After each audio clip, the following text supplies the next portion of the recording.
So you've all heard this term ghosting. I think it's a millennial thing. I think we created this term ghosting, but it's very fitting. So the word ghosting is about when you're involved in some kind of relationship, whether it be friendship, business, intimate, or otherwise, and someone just ghosts. They're talking and you're engaged, and all of a sudden they just like disappear. They ghost you.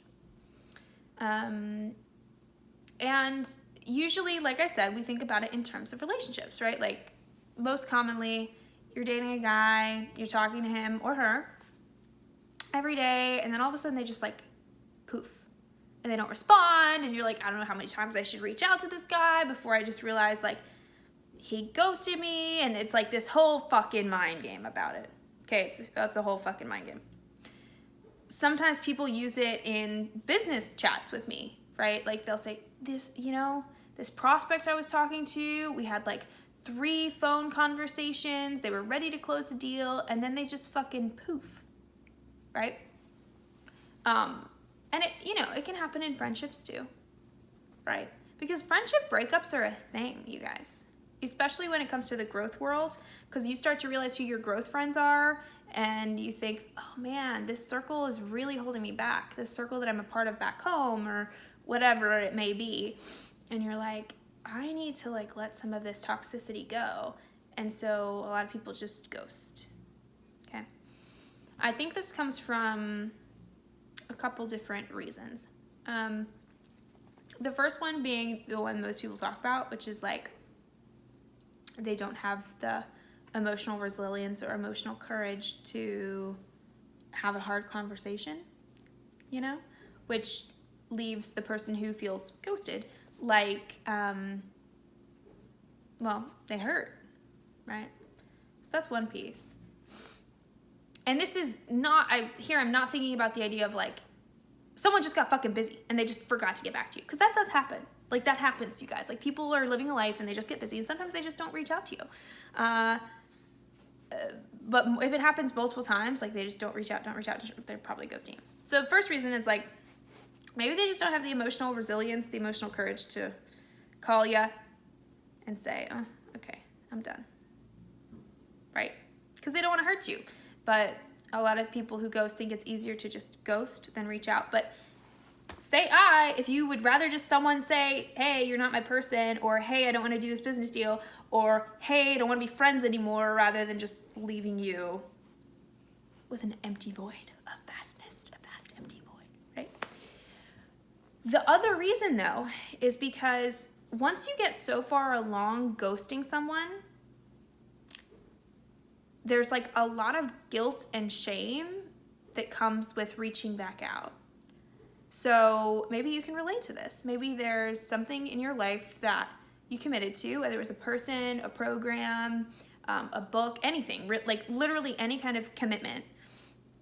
And you're engaging, and then maybe life gets busy, or you start having second thoughts, whatever it is, and you just disengage for like a week. And then a week becomes 2 weeks. But now you're kind of not having second thoughts anymore, and you kind of want to re-engage. You're kind of like, or you remember, but there's so much guilt and shame in stepping back in because you're like, fuck, I just ghosted this person for 2 weeks, right? So I encourage you to think about that, because I know for me, that's held me back before. Like I forget sometimes. I forget things. That my life is busy. There's lots of stuff happening, right? And so sometimes I just forget. It's not like I intentionally do wrong to someone. I just forget. And so 2 sides of this coin is, one, if I remember, it's about me having the emotional courage and the emotional resiliency to say, hey, oh my God, I'm so sorry. Life got so busy. I completely forgot, and step back in. And 2, on the other side of the coin is if someone comes to us with that kind of admission, I guess you could say, bring them in with open arms, right? Because as you do unto others will be done unto you. So if someone comes to you, I know a lot of people who are like, well, fuck you. You know, like how many women out there date a dude and then dude is like in career mode, right? He's in career mode, he's building the fucking kingdom, and it's been like 3 weeks and you're fucking pissed because you haven't heard from him. Or I just talked about this the other day. Someone has a coach goes on maternity leave because she has a baby, comes out of her body, and she comes back, and you know she's been back for 3 weeks and she hasn't reached out to you, right? Like both those scenarios, it's like the fuck is a very common response. So when the guy after 3 weeks is like, oh yeah, that really super awesome person that I wanted to spend time with, that now I'm kind of out of my head and I have a minute to breathe and I think about it, and he comes back to you,